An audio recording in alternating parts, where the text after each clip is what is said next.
everyone. It's nice to see you all. I'm Deborah Kassendorf. For those that don't know me or haven't met me yet, I am the executive director, and we say I'm new-ish.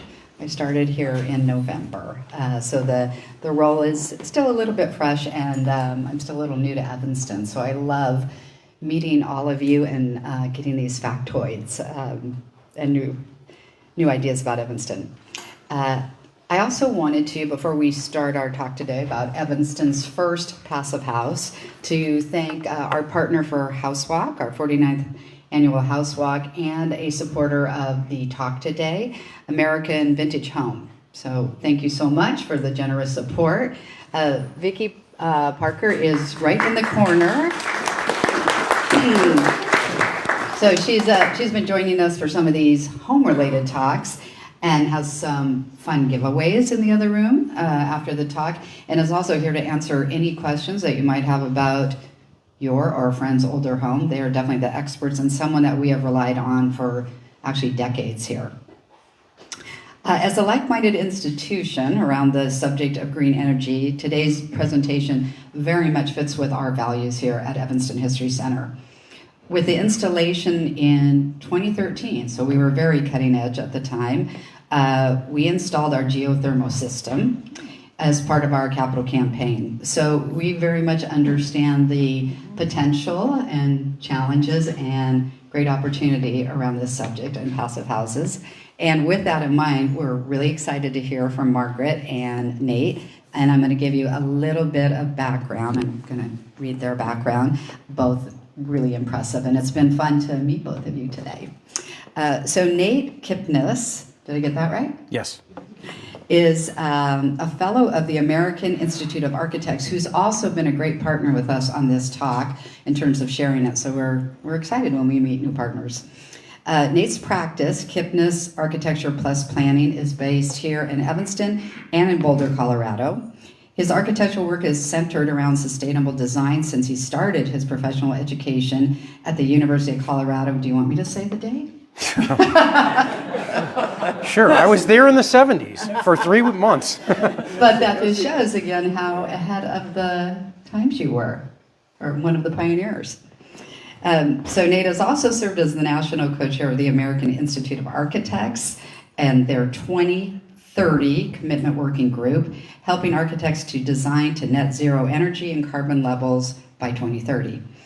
He's also a founding board member of Citizens Greener Evanston and was the driving force for the Evanston offshore wind farm concept. Additionally, Nate has helped write Evanston's original green building ordinance, so we have quite the expert here. And then what's really making today a little unique and interesting is that we also have Margaret Stender. Is that right, Margaret? It is. Yes. Yeah. So Margaret is the homeowner of the house that we're going to talk about.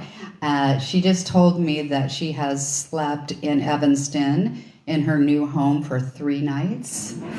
So, although she has definitely been a contributor and a resident of the area, because she is also the founding CEO of the WNBA Chicago Sky for 6 years.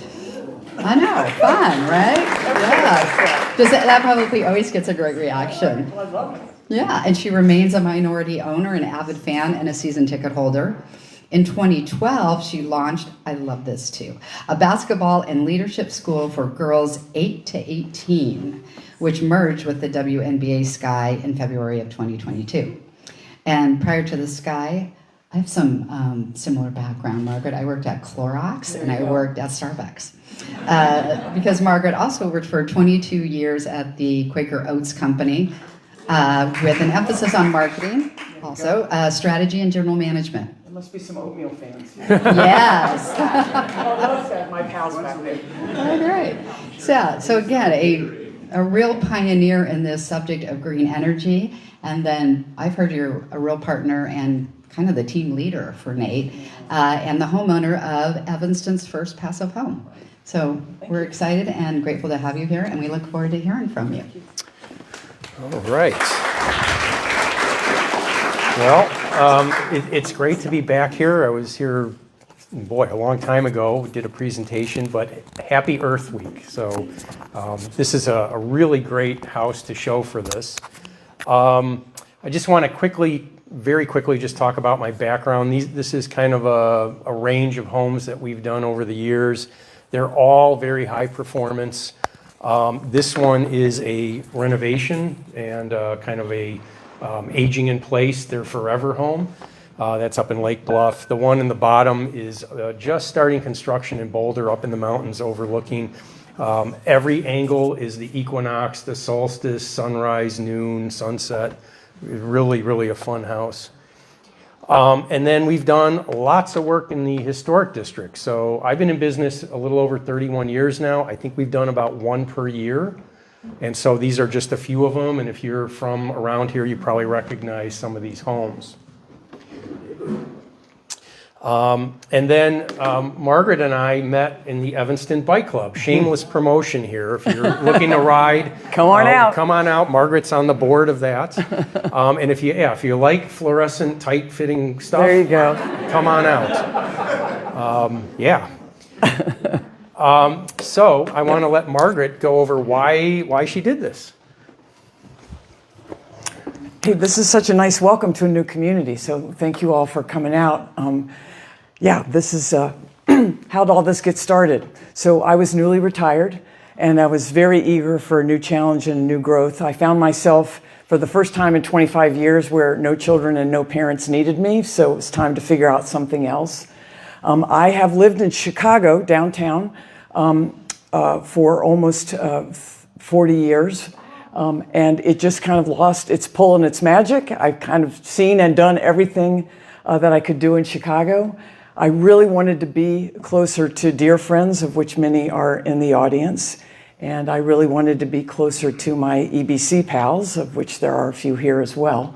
And as I get older, I just felt like I needed a joyful new space to live in.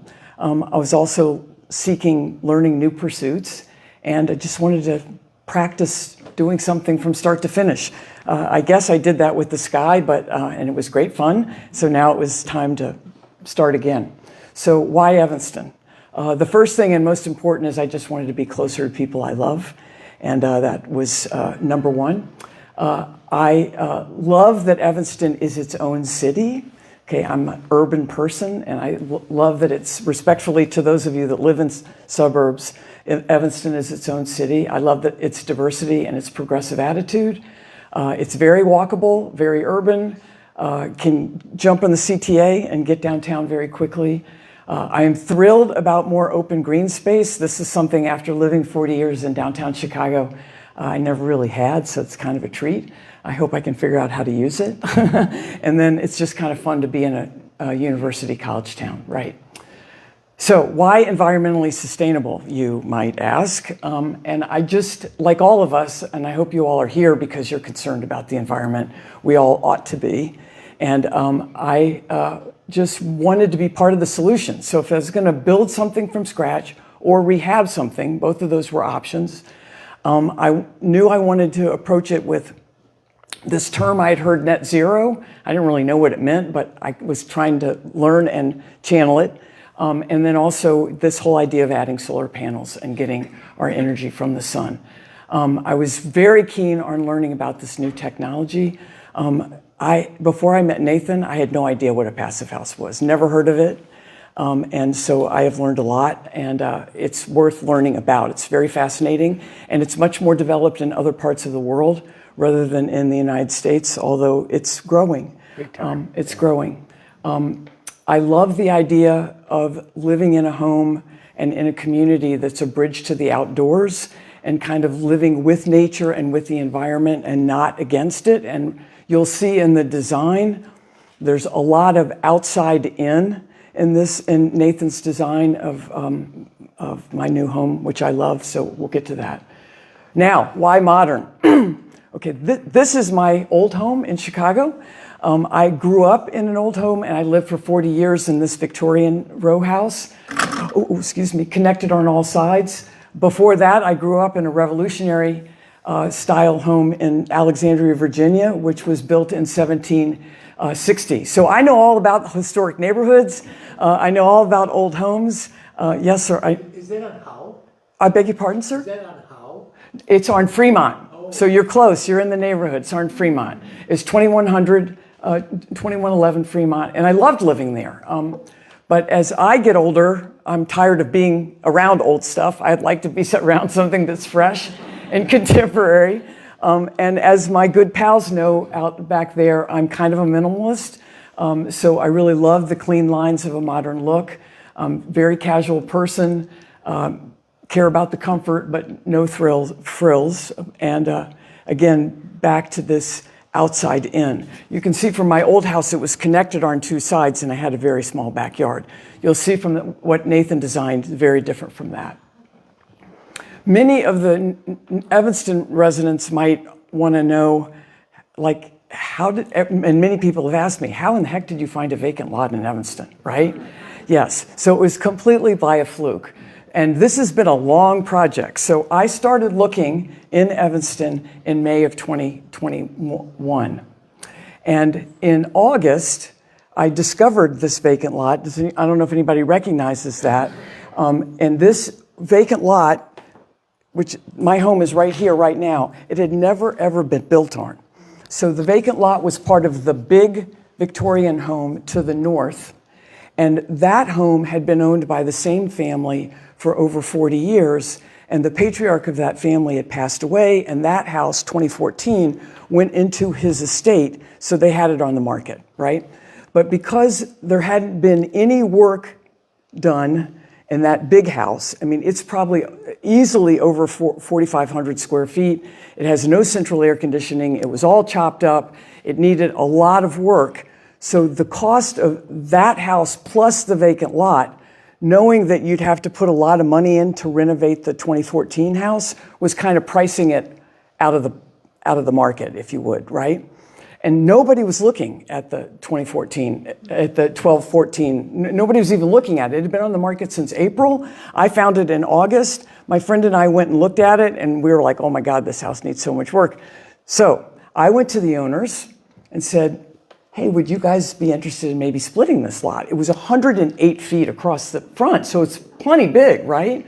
So they said, they considered it for a bit, and that's what we did. So you can see the lot lines here. So my neighbors to the north have 58 feet across the front, and I have 50. And so, and the curiosity about this for anybody that's interested is that basically this doesn't exist. Like when I went into the US Postal Service to get a change of address, they're like, no, there is no 1210.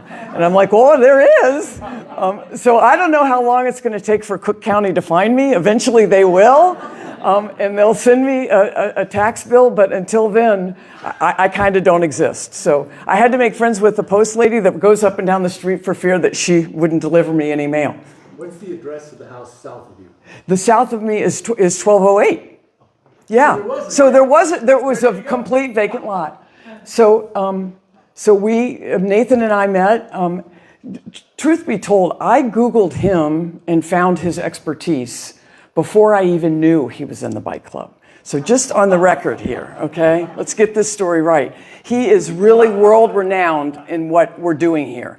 So I Googled who really knows about this environmentally sustainable stuff. His name came right up. I started reading about him, and I'm like, well, this guy really knows his stuff. One day I'm on a bike ride. We're sitting up at Bluffington's in Lake Bluff, and these other ladies who I rode with started talking about this guy named Nate Kipnis. And I'm like, is Nate in the bike club? And they're like, yeah, you haven't met him? I'm like, no, but I'm going to. It was great. It was like serpents. So we were supposed to work together. So we started the zoning approval, then we went to the Preservation Commission twice. Nathan will explain how that happened.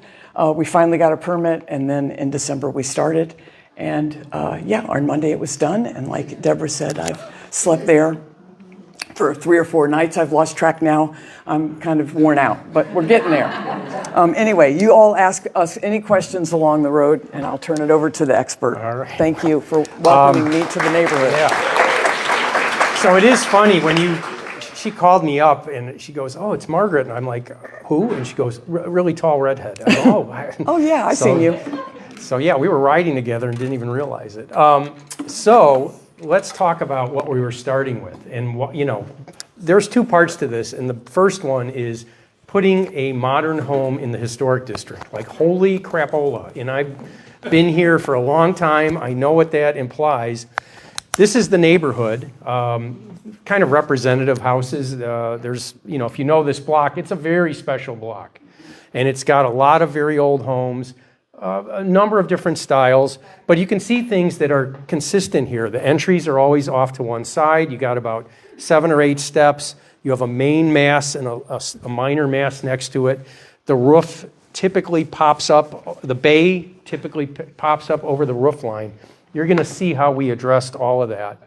A combination of siding and stucco in the neighborhood.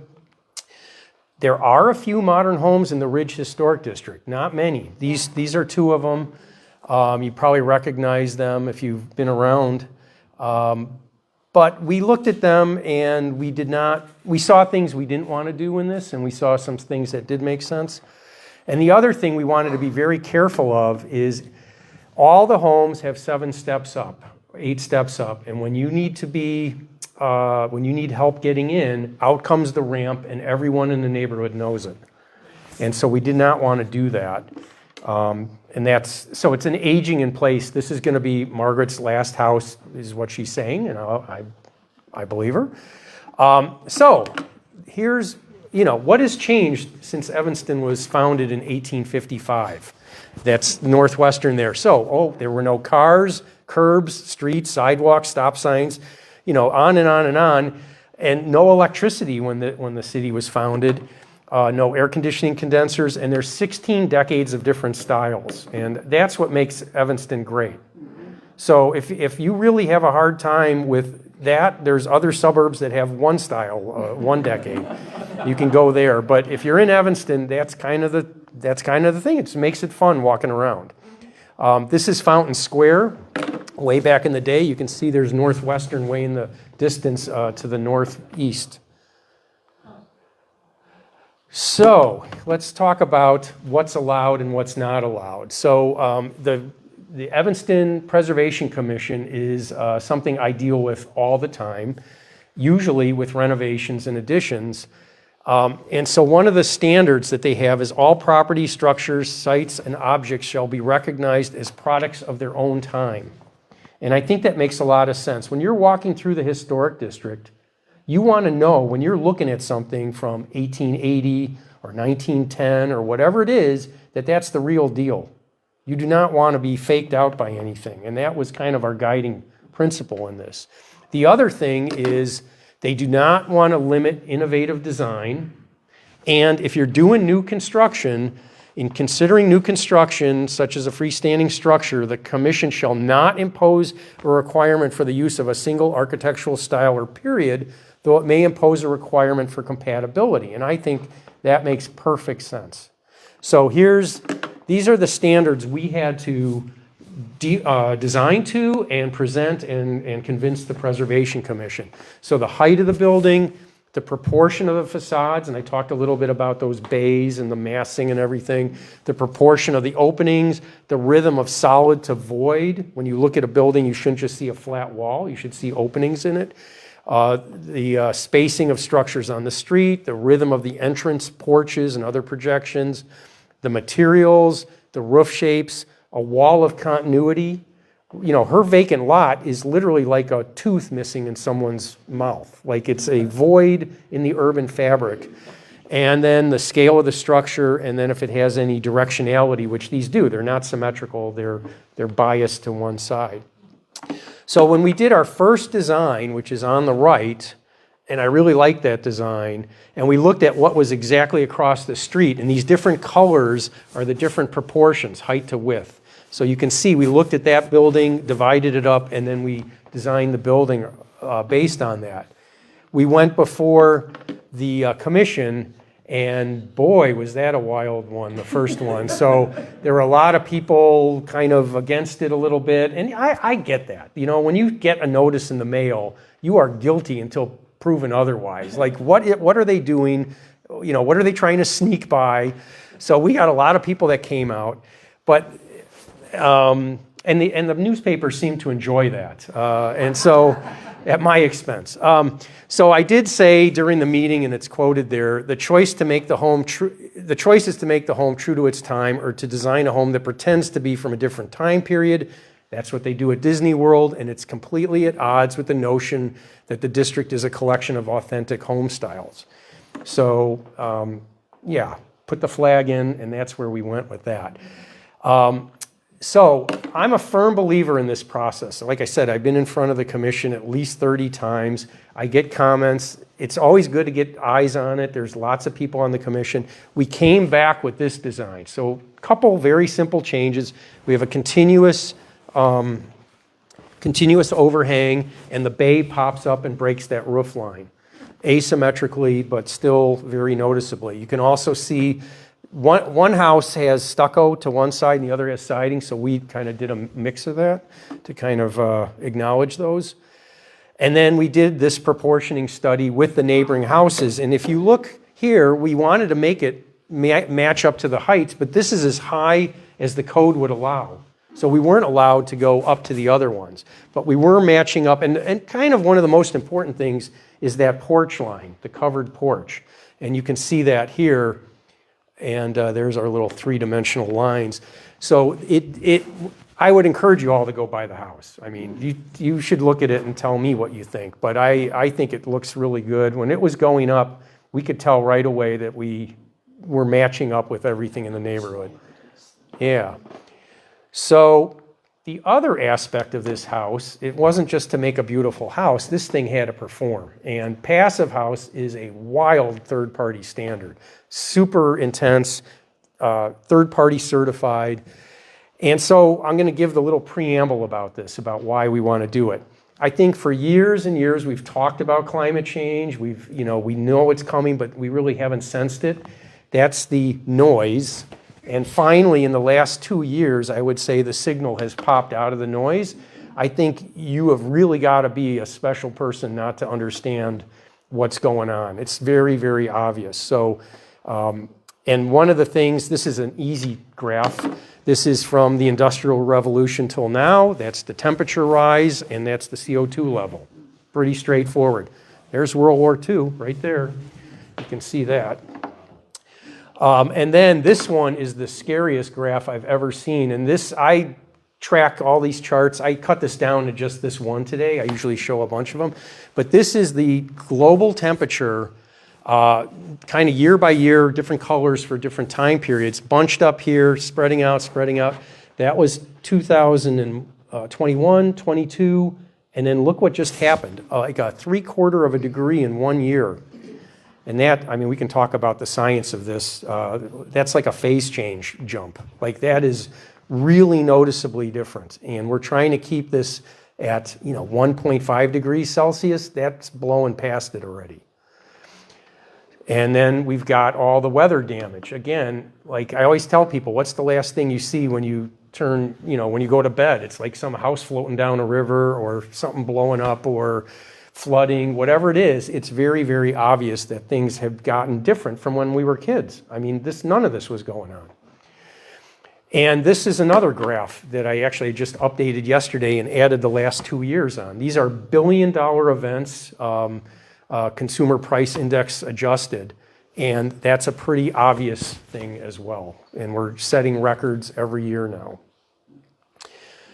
So how do we deal with this? So we want this house to do two things. One is we want it to not have so much carbon, and we want it to handle the changing weather. This shows that buildings are the biggest contributor to CO2. Now, when you talk to a transportation group, they seem to throw that out. When you talk to industry, they throw that out. But the building operation and then the building, the embodied carbon that goes into manufacturing all the components and building the building. Like when they were talking about tearing down the mansion on the lake, I brought up the point that once that goes, all the carbon's gone that went into making that. So the things that we look at when we want to design a really sustainable home, we energy model the design so we know exactly how it's going to perform or pretty close to how it's going to perform. And we do that while we're designing it so that we can make modifications. We incorporate wellness principles where we can. This is a key one. We electrify the house. If you want to get rid of CO2, why would you even have any CO2 from the house? So there's no gas line to her home. Most of the homes we do for probably the last 6, 7, 8 years don't have gas lines. And the reason being, the gas company started to price therms next to nothing and had a big service charge. They didn't want to encourage any savings, any energy conservation. And I'm like, well, if you're going to play that game, then we're just not going to use you. If you think that's a good business model, bad for you. Design an appropriate sized house. So Margaret's house is heroic. It looks really big. It fits in with the neighborhood, but it's half the size. It doesn't go back very far, but we wanted it to fit into the neighborhood. Design for resilience, that's handling the changing climate, and for aging in place. And I'll go over that too. Locate the home in a walkable community. Doesn't get much better than this. Understand the impact of the embodied carbon. That's something we're still learning. That's a newer thing, and it's not easy, but wherever we could, we did that. And integrate renewable energy and batteries and electric charging. Yes? What is embodied carbon?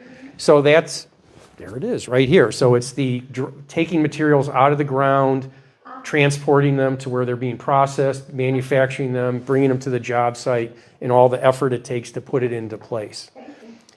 And then the last one, design a tight, highly insulated perimeter shell. Yes, Brian.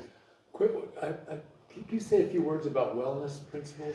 So that's just having a healthy home, so you want good air changes, you want the materials not to build up in the house, off-gassing, etc. There's a lot actually involved with that. And then why would you want to go all electric? Well, here's the different carbon footprints for each different type. The blue are all renewable energy, and then you got the fossil fuels here. And coal is the big bad one, right? And you see these ads for natural gas, like, oh, it's so clean. Yeah, compared to the worst thing in the world. And when you take into account the fracking that's involved, and where's fracking going on? Out west where they have no water, and it's 1 million gallons per wellhead. It's insane. So, and now we don't even need to make this moral argument. It's cheaper. So, ha-ha. And so here's the big thing. What in the world is a passive house? And I've had so many people ask me this. So these are the principles. I'm not going to go over every one of them, but it's about making a super, super tight house and insulating it to really high levels, and then making sure there's no heat loss out of the building. Continuous thermal bridge elimination. So if you ever walk in the early fall, you walk outside in the morning, you might see vertical lines on some buildings. That's the studs telegraphing through when there's frost on the wall. And you can just see the heat is coming right through the studs because they have a much different thermal resistance than the insulation, if there's even any insulation. I don't know what renovation's been done in this building, but in this neighborhood, there are lots and lots that either have nothing or some newspapers that have DAWs in them, maybe. And then the key thing is just how airtight this is. Unbelievably airtight. I'll get to that in a minute, but man, this is night and day compared to most homes, all homes really. And then, how does a passive house actually perform? So this is really cool. So this was done, a study was done in Bangor, Maine in the winter. So here's the temperature. It started at 38 degrees, it went down to minus 18 during this week. They cut the power on 6 different homes, one of them being a passive house, and they just let them go. And this orange line is freezing, so you don't want to be anywhere near that. This house destroyed, frozen pipes. This one, probably the same thing. I wouldn't want to be in that one. The passive house with no power, when it's 18 to minus 18, went from 68 to 60 in 6 days, lost about 1.25 degrees a day. So the old joke is, if it's cold, you get the ball and throw it and let your dog run around, and its basal metabolic rate will heat the house. And Fortunately, my dog doesn't chase balls. but if you do your bike inside, you'll be cranking that heat. So it's really pretty amazing how good it is. And I know in the back of everyone's mind they're going, this is like a terrarium. Something's bad. But I'll get to that in a minute. It's not. So here's how passive house works. It is third-party certified. There's consultants that check this. This isn't just saying like, hey, I put foam in the walls or I put LED lights in, which are all fine. But this is, you're given an actual budget for maximum heating, maximum cooling, average heating, average cooling. Those are the numbers. And then we had this analyzed, and we get just very simple. We get a check mark or an X. When we first did it, we got the big X on the maximum heating. And then we looked at all these different options where we could pick up little teeny bits. And we started seeing how much does it cost for each one of these. Because we had to pick up like 0.21 or something.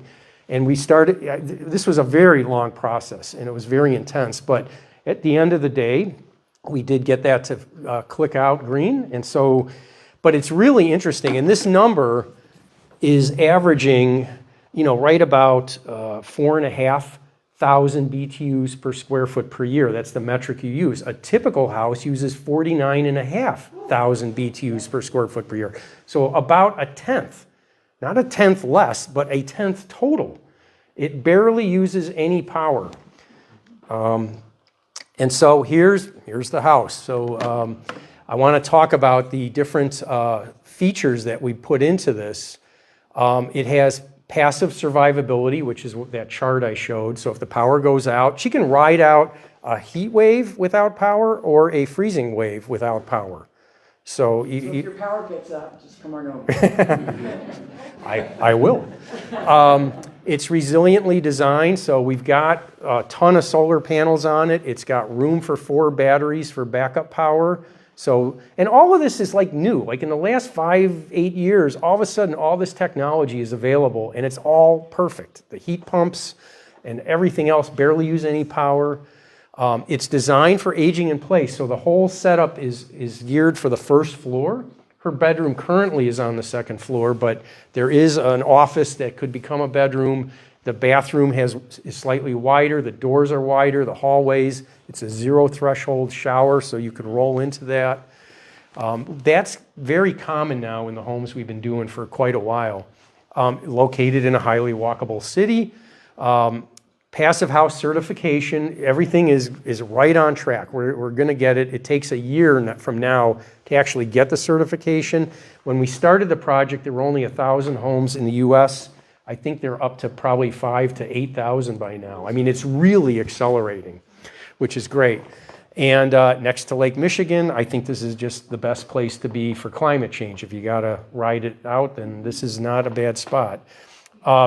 Here's the solar panels in the back. I was on a committee for the Preservation Commission talking about how do we deal with everything that's coming, the solar panels and everything else. So these are not visible from the street. I think the way the streets and the homes are set up, that's pretty typical. It wouldn't bother me if they were facing the street, but they have to be done in a nice way. So she's pre-wired for the battery backup. It's net zero on an annual basis. I think it'll be net zero always. All electric, no gas connection, super high levels of insulation. Okay, now we're going to talk about how tight this house is. So a typical house like this, prior to any work being done, probably had 10 air changes an hour. Every 6 minutes, the whole air is blown out of here. If you're in an old house in the winter and it's windy, you know that. It's just like little dust bunnies are running around on the floor. An average newer house, maybe from the 70s-ish, is probably 5 air changes an hour. Code is 3, although no one checks that around here. Our previous record had been 1.14. Passive house is 0.6. And we, because of all the things we saw on that chart, we actually had to do better than that. We had to be at 0.45. The contractor had never done this before, and I was scared to death. We were riding him like a hawk, just making sure he was doing everything. It tested out, the first pass tested out at 0.44. The final one is 0.38. And just for reference, a submarine is 0. So I'm pretty sure this thing would float. I don't know that we want to have a modern house regatta going anywhere, but so it also, the metric I mentioned about the 49.5 thousand BTUs per square foot per year, this is 4.39, so it's 91% better than the baseline house, which is a house from 2003. And then it has 28 panels that generate 12.6 kilowatts per day, which, I'm sorry, is a 12.6 kilowatt system. It generates over 50 kilowatt hours, kilowatts in a day. She's going to probably use about 5, 6, something like that. So she's a power plant. We've always known that. So she'll be generating power, and ComEd buys it back, unfortunately, at wholesale cost. Correct, Joel? No? Retail? Retail. So that's all good. Yeah. So here's how not to do it. This is like the insanity of how to, we call this the Mr. Potato Head method.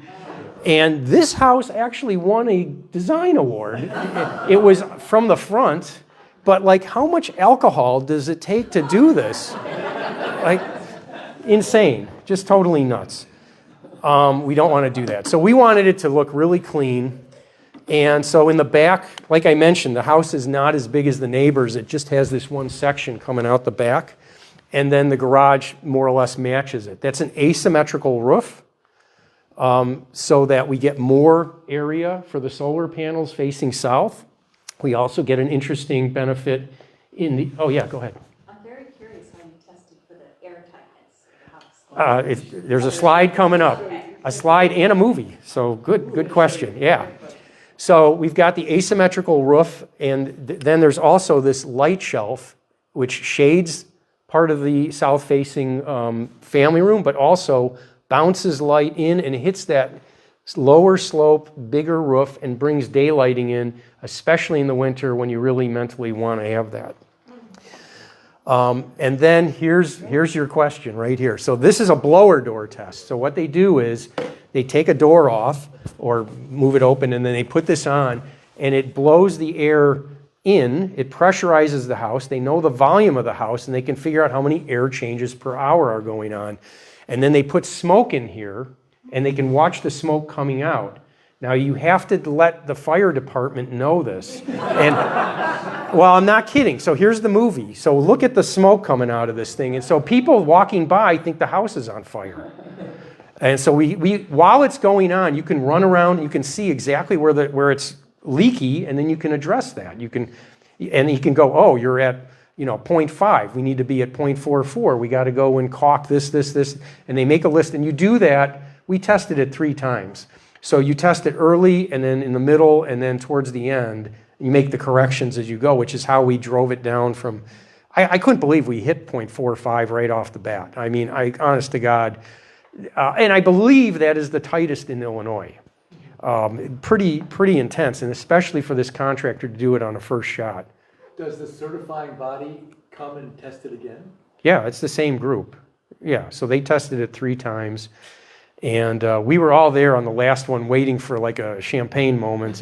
And they were like, oh, we got a problem, and we celebrated later. But 0.38, pretty damn good. So I'm not going to read all of these. I just want to talk about, the tight perimeter. We discussed that. One of the ways we did that is by doing a liquid applied membrane instead of Tyvek, like that flappy stuff that you see. This is like a balloon. This is a rubberized membrane put on there. And I remember just freaking out going, there's nail holes. I want you to re-hit every one of those, because I was just like, we can't do it again once this gets covered up. We have what's called an energy recovery ventilator. That's how we get the fresh air in. I'm not going to get into the technical details of how it works, but it brings in air in a very controlled, energy efficient way, drops the humidity if it's humid air outside, etc. So that's how we get the air in without really getting a penalty on that. And then some other things about the resilient design aspects. You can see here, typically the foundation comes up to about that height. We went up an extra foot just in case it floods. We got another foot we're buying with that. But we did want to minimize the concrete. So the question about the embodied carbon, concrete is brutal. So that is about 8% of the global CO2 from cement. So we wanted to minimize that. Margaret had no need for a basement. So we didn't do a full basement. We just have this one section where the mechanical is, and then we didn't have to condition that space and waste energy conditioning it. So not a common thought to not have a basement around here, but we didn't need it. And so instead of wasting all the CO2, that's what we did. Other things in the basement, the equipment that's in there is elevated off the ground. If it ever does flood, it's protected to a good degree. Yeah, so there's a lot of things that we think about, like how to manage the water. Okay. And then for the materials, we use triple glazed windows. Those are more expensive, but they give us the R value we want. Windows are just a hole in the building. I mean, the heat just goes right through windows. So the difference between double and triple glaze, we get an extra 50% of R value out of that. These Val Cucina cabinets, I'll show you some pictures of these. These come from Italy. They're on the slow boat, which is actually a very efficient way to get them. They are totally recyclable and made from recycled content. I mean, not greenwashed. They've been doing it since 1968. I went to their factory. It's amazing. The basement, I said, minimal.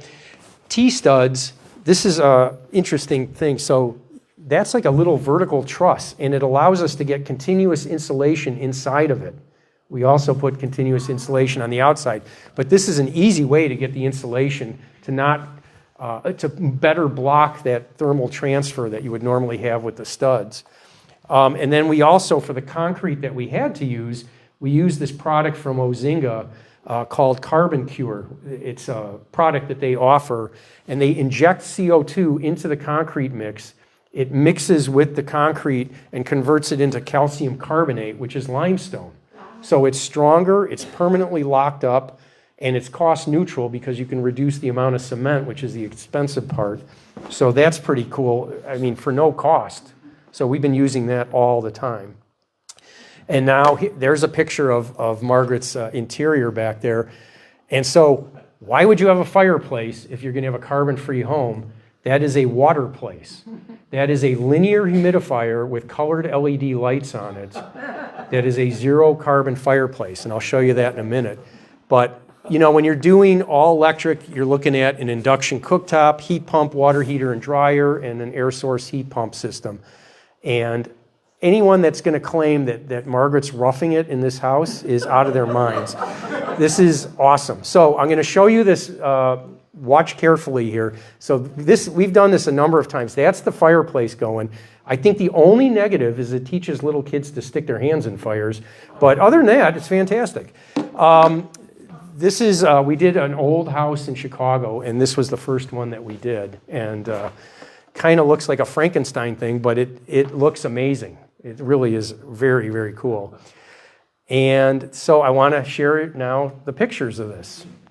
So this is the front. We've got rain chains, which are really fun, coming down the sides instead of downspouts. Yeah, we got a metal roof. Yes? Is the idea that if you do need a wheelchair, you can do a ramp straight out? Right. So if she ever needs that, we can integrate that into the landscaping. And there's enough pitch, it's a 1 in 8 for the steeper part, but basically like 1 in 12 is the pitch. So going up that amount, that's about 30 inches, you go about 30 feet. So it's all set for that. That's it in the context of the other homes. That grass went in all of 3 days ago or something. And that's it looking the other direction. So I think it fits in. And, here's that line of the porch. And, she's going to be sitting out there, interacting with people walking by. That's a great way to do it. So here's a little bit about, yeah. So given that it's hermetically sealed, how do you keep from asphyxiating in your own home? Well, that's the energy recovery ventilator. So she's going to have better air than most anyone. And when if that fire ever happens, like the Canadian fire, that can be tuned to not take that. So way better. This is showing what Margaret had mentioned about the inside out. So we have the siding actually coming in on the first and second floor. At night, you'll be able to see that. It looks like it's slotted together. And then note Well, this is the view from the front. So normally you don't want to see a kitchen when you come in, but this thing is like out of this world. This is with it closed. You'll see in another picture coming up that opened. There's the fireplace back there. All of these have wild stories, so we could spend hours talking about it. Material on the floor, Nate. That is, White oak. well, yeah, white oak. So this is with the cabinet opened up. It's just really beautiful. There's some colored LEDs that can go when they get fixed, will be working. You can see the ceiling fan in the back. Ceiling fans are a great way to keep cooler with very little energy. That's the staircase, which is really, really nice. And then there's what it actually looks like in the back. This is the condenser for the air source heat pumps. And they have to be elevated, unlike an air conditioner, because they have to work when it's snowing. So you have to get them up off the ground. And yeah, so that's it. I'm ready for some questions and answers.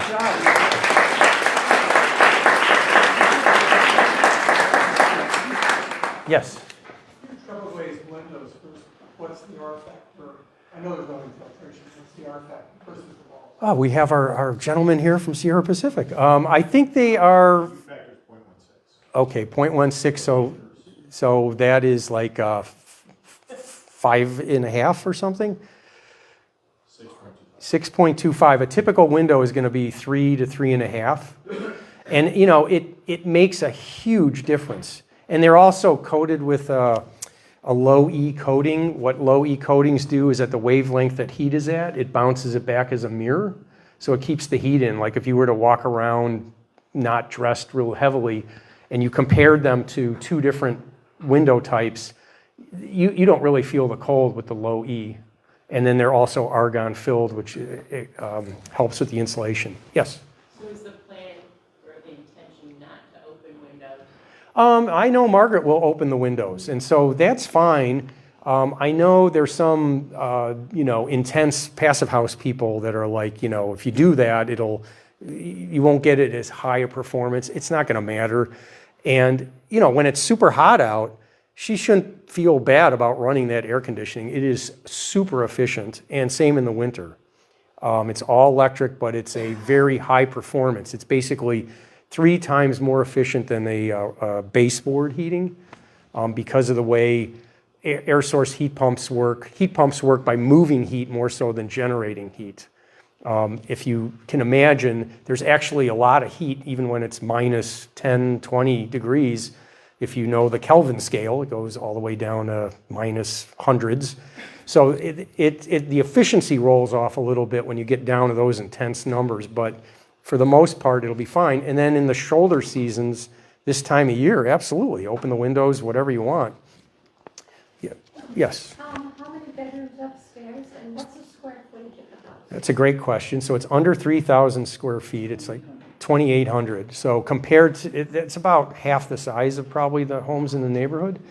There's 3 bedrooms upstairs, the laundry's upstairs, and then downstairs there's the office right here, which can work as a bedroom, and there's a workout room that could also be a bedroom if you really needed it. But I'd say it's a 4-bedroom, 4-bath, right? 3 bath, yeah.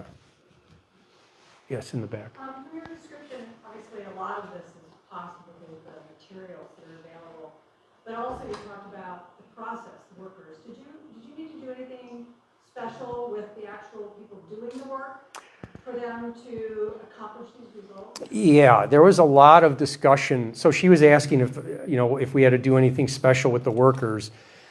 Basically, we talked to the foreman at length. The foreman on the job was absolutely a rock star. I mean, he was on time.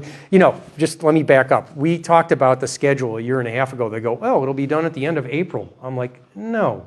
April 22nd will be Earth Day. Are you kidding? So we geared it for that. But we talked to them the whole way through we showed them videos about how to do these techniques. We had weekly meetings, which are invaluable to pull off something like this. You just cannot let them go. And they were great. It reminds me of when I.M. Pei did the West Wing, the West Gallery. He told the workers, he goes, this is going to be, super important project. Do the best you possibly can. Make your kids proud or your grandkids. I mean, I kind of felt like that. Like we were really trying to, and that challenge of the air change thing, I'm like, okay, guys, we've got to hit this. I was so happy, so pleased with how they actually did that. But yes, there was a lot of discussion with them. Brian, yes. What was the cost all in? Well, says the mortgage guy. We're not going to talk about that. So the idea of this is there are certain things when you do a house of this caliber that are more expensive. So we mentioned the windows, the insulation cost is more, the mechanical system and the electrical system. Those tend to be the 4 areas that you're going to see the most.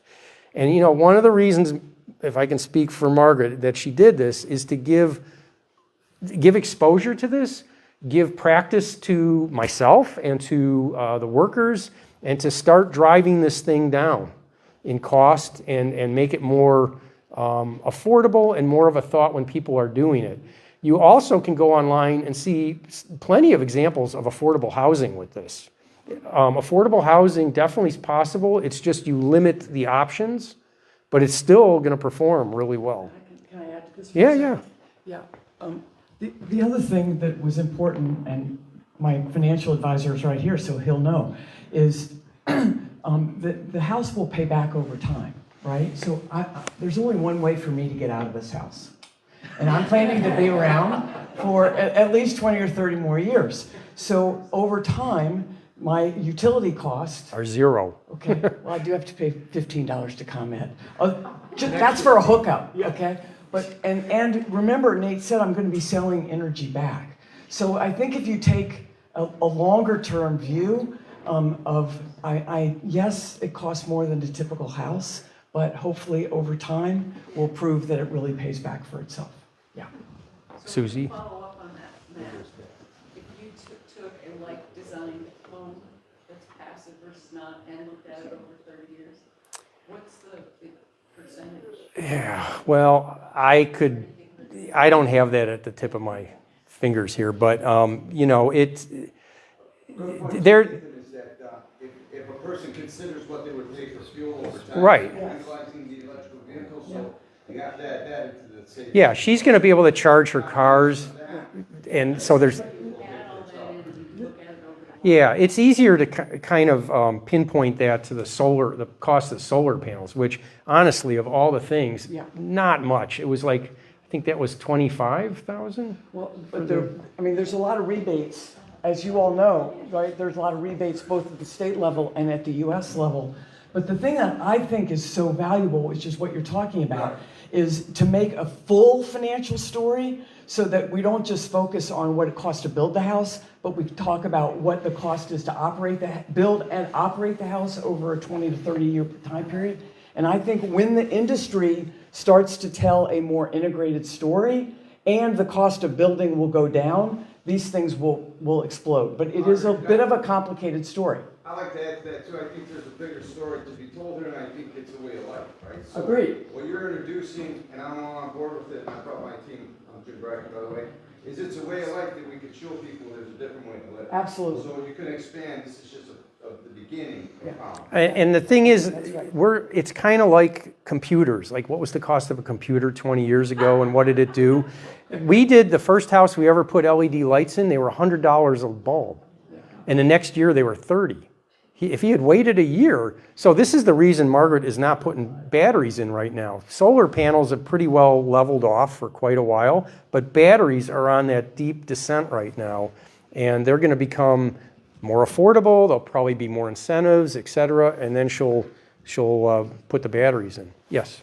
A comment and a question. The comment is, if you take into consideration the effect of pollution or carbon on the environment, then it becomes even more costly. Sure. Right? Because we're looking at health effect and the physical effect on our health.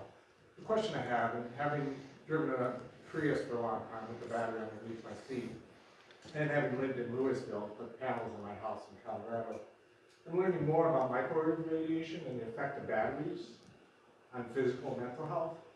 And is there anything that, in your knowledge, because there's more and more that's not being let out, just how much EMS affect health? Is there any effect in this house? Well, the only thing I'll tell you is because our area burned to the ground long ago, we use conduit. And so that takes out a lot of the issue that you just brought up. I don't really know that it's any big deal, but certainly with the conduit, it really is no big deal at all. You mentioned that insulation was one of the higher cost categories. What type of insulation did you use and how thick is it? So that's a good question, and I'm probably not going to get it right. So the T-studs are 7 1/4, and that's solid closed cell foam. And then on the outside, we use the product called Stowe. It's exterior insulation, and so it looks like stucco, and that is 2 inches of rigid insulation out there. The insulation we did use there's 2 types you can use. One has 1,000 times CO2 global warming, and the other has 1. We use the one with 1. That's something, like every house I do, we learn more and more. At some point, we're going to phase out all of foam, but right now, that made the most sense by far. And with that low global warming potential of 1, it made perfect sense. Yes? Now you have special windows. Do they come with special shades? Because, you need some privacy at some point. Well, there are shades. They're not installed yet, and they're not everywhere, but they're, Okay. yeah. No, that was a big discussion point. Don't throw stones, right?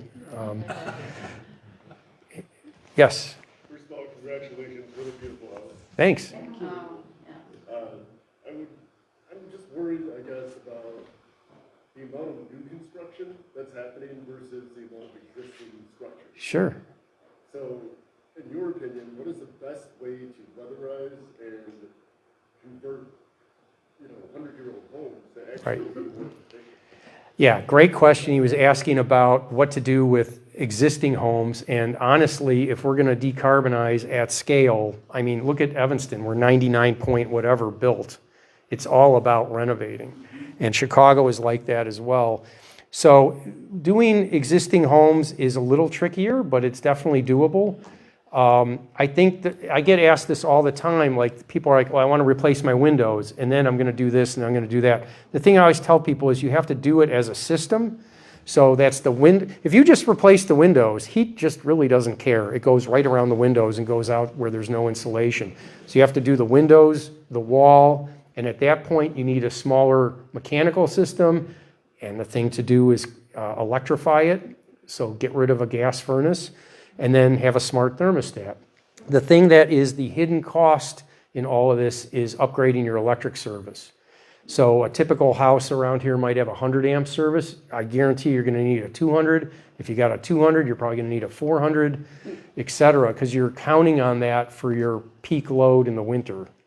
And you'll need to, and that's not an insignificant cost. That can be 20 grand or more. I think what I'm hoping is that the government will start focusing on that, because that's really going to be the key to moving a lot of house renovations.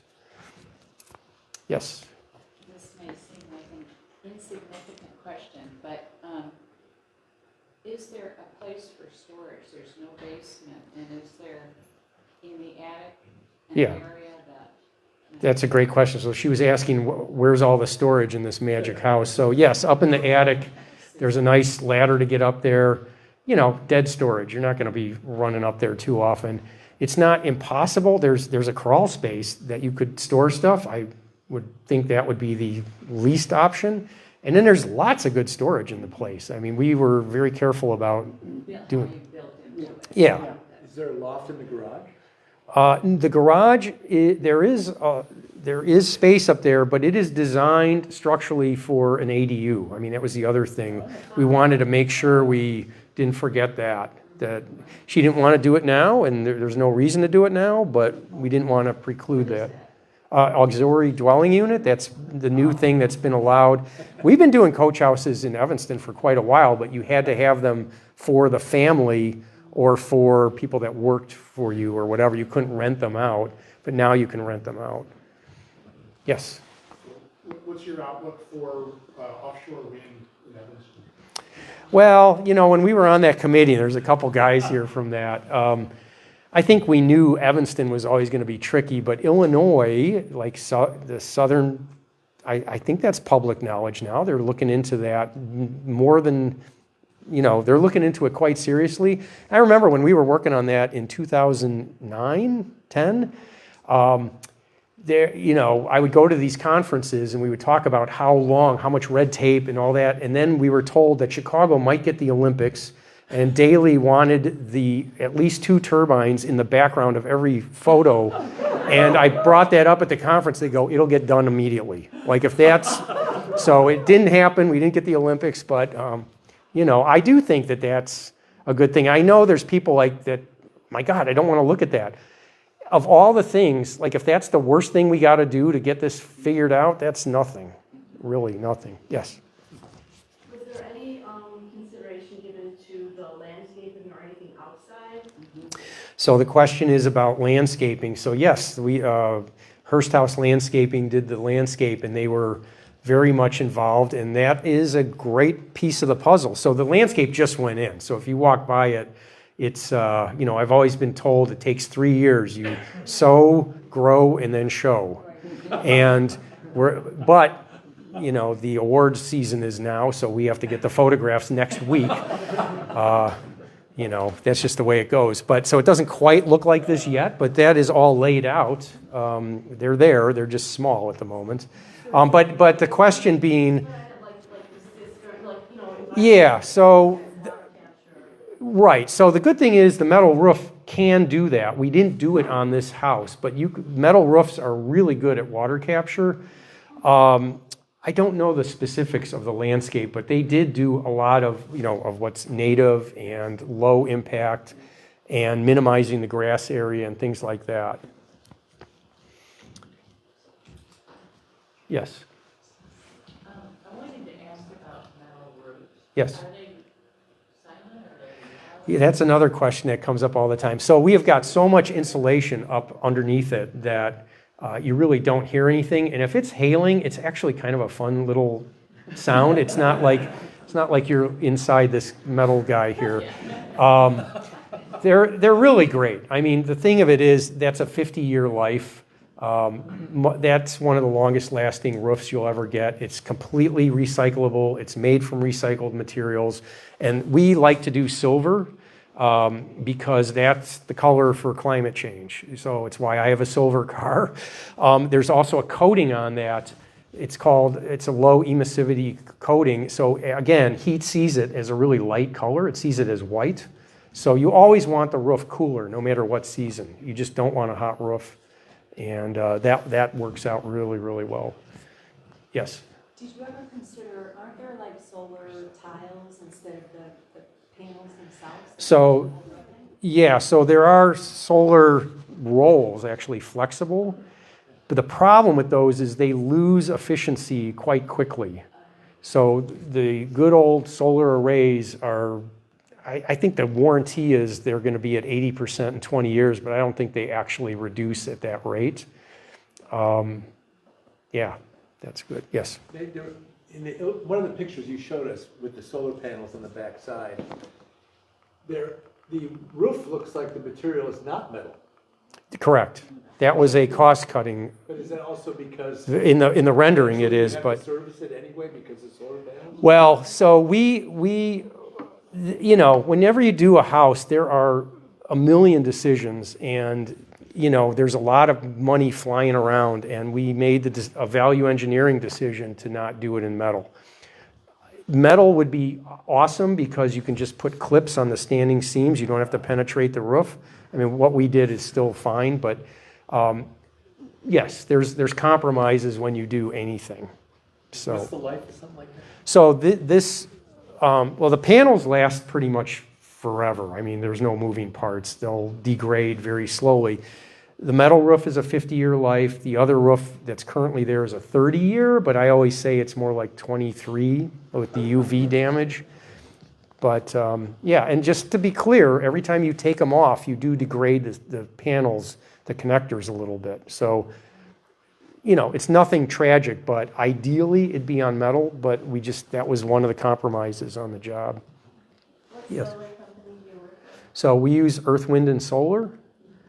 They are unbelievably good. They've been doing it forever. So I know there's a lot of companies that have sprouted up in the last month or two, but yeah, this very technical. They are always, I call him up, I can't get off the phone for 30 minutes, and it's always really rewarding. It's a good education every time I talk to John over there. Yes? Do you use any sort of a floor heat or like outside under the pavers or anything? Is there any sort of? So the question is if we did any radiant heat either inside or out. So we used to do that, and my wife and I used to live in a house where we had radiant heat, and it was like, yes, when it gets cold, it gets hot on the floor. That's actually the signal that your house isn't as tight as it should be. So as we've developed these homes tighter and tighter and more efficient, you don't even feel that. And if you do the heating system, now you got two totally different conditioning systems. You've just doubled the cost of the HVAC, and you don't even feel it. If you're going to do that kind of heat, I like to do it like under the bathroom, the primary bathroom floor might be fun. And as far as outdoors, it takes so much power to pull that off. It's like literally 3 times your furnace size. No way. And I would also, we haven't talked about social justice or anything, and there's not much we can do at single family scale, but that's one of them. I would rather keep the money in the community and have some guy shovel it than to pull a magic trick and have ComEd make money and put a hole in the ozone or whatever they would do. So I don't like that. I just honestly, we never do it. Never. Okay. This is probably the last question. Yes? And it's a good final question. I think we should be thankful for the Evanston Bicycle Club. Yeah. Well, and not only that, but Passive House number 3, we actually have the second one in Carbondale, aptly named Carbondale, Colorado, going up right now. But the third one is on Isabella, literally right next to the house I used to own, my wife and I owned. And that is from the other bike club I'm in. I think you're onto something. All right, thank you very much.